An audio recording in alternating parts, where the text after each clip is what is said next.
ಇವತ್ತು ಮುಖ್ಯಮಂತ್ರಿ ಸಿದ್ದರಾಮಯ್ಯ ಅಧ್ಯಕ್ಷತೆಯಲ್ಲಿ ಸಚಿವ ಸಂಪುಟ ಸಭೆ ನಡೆಯಿತು. ಅದರಲ್ಲಿ ಏನು ವಿಶೇಷತೆ ಇಲ್ಲ. ಪ್ರತಿ ಗುರುವಾರ ಈ ತರದ ಸಂಪುಟ ಸಭೆ ನಡೆಯುತ್ತೆ. ಇವತ್ತಿನ ಸಭೆಯ ಪ್ರಮುಖವಾದಂತಹ ನಿರ್ಣಯಗಳು ಏನು ಅಂತಂದ್ರೆ ಏನೆಲ್ಲ ತೀರ್ಮಾನ ತಗೊಂಡ್ರು, ಏನೆಲ್ಲ ಚರ್ಚೆ ಆಯ್ತು ಅಂತ ನೋಡಿದ್ರೆ, ದ್ವೇಷ ಭಾಷಣ ಮತ್ತು ದ್ವೇಷ ಅಪರಾಧಗಳ ಪ್ರತಿಬಂಧಕ ವಿಧೇಯಕ 2025ಕ್ಕೆ ಅನುಮೋದನೆ ಸೇರಿದಂತೆ ಒಟ್ಟು 8 ಮಸೂದೆಗಳಿಗೆ ಇವತ್ತಿನ ಸಂಪುಟ ಸಭೆಯಲ್ಲಿ ಅನುಮೋದನೆಯನ್ನ ನೀಡಲಾಗಿದೆ. ಗ್ರೇಟರ್ ಬೆಂಗಳೂರು ಗವರ್ನೆನ್ಸ್ 2ನೇ ತಿದ್ದುಪಡಿ ವಿಧೇಯಕಕ್ಕೆ ಸಂಪುಟ ಅನುಮೋದನೆಯನ್ನ ಕೊಟ್ಟಿದೆ. ಗ್ರೇಟರ್ ಬೆಂಗಳೂರು ಪ್ರಾಧಿಕಾರ ವ್ಯಾಪ್ತಿಯಲ್ಲಿ ಮುಖ್ಯ ಮತ್ತು ಉಪಮುಖ್ಯ ರಸ್ತೆಗಳ ಸ್ವಚ್ಛತೆಗಾಗಿ 46 ಯಾಂತ್ರಿಕ ಕಸಗುಡಿಸುವ ಯಂತ್ರಗಳು ಅಂತಂದ್ರೆ ಮೆಕ್ಯಾನಿಕಲ್ ಸ್ವೀಪಿಂಗ್ ಮಷಿನ್ಸ್ ಅವುಗಳನ್ನ 7 ವರ್ಷಗಳ ಅವಧಿಗೆ ಬಾಡಿಗೆ ಆಧಾರದ ಮೇಲೆ ಒಟ್ಟು 613.25 ಕೋಟಿ ರೂಪಾಯಿಗಳ ಅಂದಾಜು ಮೊತ್ತದಲ್ಲಿ ಪಡೆಯೋಕೆ ಸಂಪುಟ ಇವತ್ತು ಒಪ್ಪಿಗೆಯನ್ನ ಸೂಚಿಸಿದೆ. ಆಡಳಿತಾತ್ಮಕ ಒಪ್ಪಿಗೆ ಇವತ್ತು ಸಂಪುಟದಲ್ಲಿ ಸಿಕ್ಕಿದೆ. ಬೆಳಗಾವಿ ಮಹಾನಗರ ಪಾಲಿಕೆ ವ್ಯಾಪ್ತಿಯಲ್ಲಿ ಪ್ರತಿದಿನ ಸಂಗ್ರಹ ಆಗುವಂತಹ 150 ಟನ್ಗಳಷ್ಟು ಹಸಿ ತ್ಯಾಜ್ಯವನ್ನ ಕಂಪ್ರೆಸ್ಡ್ ಬಯೋಗ್ಯಾಸ್ ಅಂದ್ರೆ ಸಿಬಿಜಿ ಮುಖಾಂತರವಾಗಿ ಆ ಘಟಕದ ಮೂಲಕ ಸಂಸ್ಕರಿಸೋಕೆ ತುರುಮುರಿ ತ್ಯಾಜ್ಯ ನಿರ್ವಹಣೆ ಪ್ರದೇಶದ ಜಾಗವನ್ನ 25 ವರ್ಷಗಳ ಅವಧಿಗೆ ಲೀಸ್ ರೇಟ್ ಆಧಾರದ ಅನುಮೋದನೆಯನ್ನ ನೀಡಲಾಗಿದೆ. ಈ ಎಲ್ಲವೂ ಸಂಪುಟ ಸಭೆಯಲ್ಲಿ ಚರ್ಚೆ ಆಗಿದೆ. ಇನ್ನೂ ಕೆಲವು ವಿಚಾರಗಳು ಸಂಪುಟ ಸಭೆಯಲ್ಲಿ ಚರ್ಚೆ ಆಗಿದೆ. ಅದರಲ್ಲಿ ಪ್ರಮುಖವಾಗಿ ಏನು ಅಂತಂದ್ರೆ ಇನ್ನೂ ಕೆಲವು ವಿಚಾರಗಳಿದಾವೆ.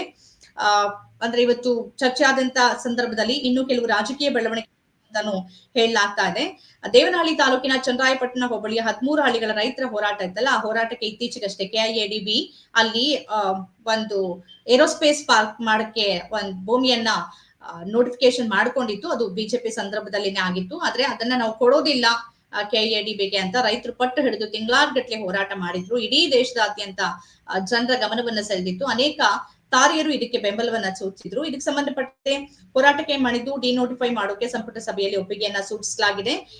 2025 ಜುಲೈ 15ರಂದು ರೈತರೊಂದಿಗೆ ಈ ಸಭೆ ನಡೆದಿತ್ತು. ಈ ಸಂದರ್ಭದಲ್ಲಿ ಅದನ್ನ ನಾವು ರದ್ದು ಮಾಡ್ತೀವಿ ಮುಖ್ಯಮಂತ್ರಿಗಳು ಅಂತ ಹೇಳಿದ್ರು. ಮುಖ್ಯಮಂತ್ರಿಗಳು ಈ ಸಂದರ್ಭದಲ್ಲಿ ಇನ್ನೊಂದು ಮಾತನ್ನು ಹೇಳಿದ್ರು, ಯಾರು ಭೂಮಿಯನ್ನ ಕೊಡೋದಕ್ಕೆ ರೈತರು ಒಪ್ತಾ ಇಲ್ವೋ ಅವ್ರ ಭೂಮಿಯನ್ನಷ್ಟೇ ನಾವು ರದ್ದು ಮಾಡ್ತೀವಿ, ಅಂದ್ರೆ ಈಗ ನೋಟಿಫೈ ಮಾಡಿರೋದನ್ನ ರದ್ದು ಮಾಡ್ತೀವಿ.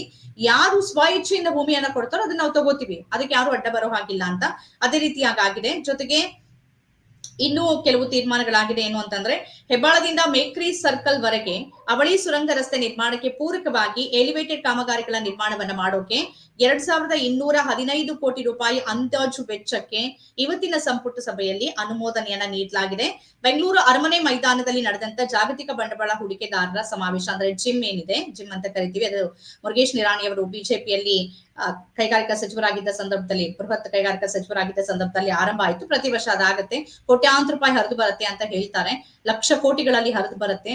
ಆದ್ರೆ ಉದ್ಯೋಗ ಸೃಷ್ಟಿ ವಿಚಾರದಲ್ಲಿ ಅಥವಾ ತಂತ್ರ ಏನಾಯ್ತು ಅಂತ ಯಾರಿಗೂ ಅರ್ಥ ಆಗೋದಿಲ್ಲ. ಭೂಮಿಯನ್ನ ಕೊಟ್ಟಿರ್ತಾರೆ, ಸೌಲಭ್ಯಗಳನ್ನ ಕೊಟ್ಟಿರ್ತಾರೆ, ಆದ್ರೆ ಅದರಿಂದ ಏನಾದ್ರೂ ಆರ್ಥಿಕತೆ ಮೇಲೆ ಹೆಚ್ಚಿನ ಪರಿಣಾಮ ಬೀರ್ತಾ ಉದ್ಯೋಗ ಸೃಷ್ಟಿ ಆಯ್ತಾ ಅಂತ ನೋಡಿದ್ರೆ ಪ್ರತಿ ವರ್ಷ ನಮಗೆ ನಿರಾಶಾದಾಯಕವಾದಂತ ಒಂದು ಅಂಶ ಅಲ್ಲಿ ಕಾಣಿಸುತ್ತೆ.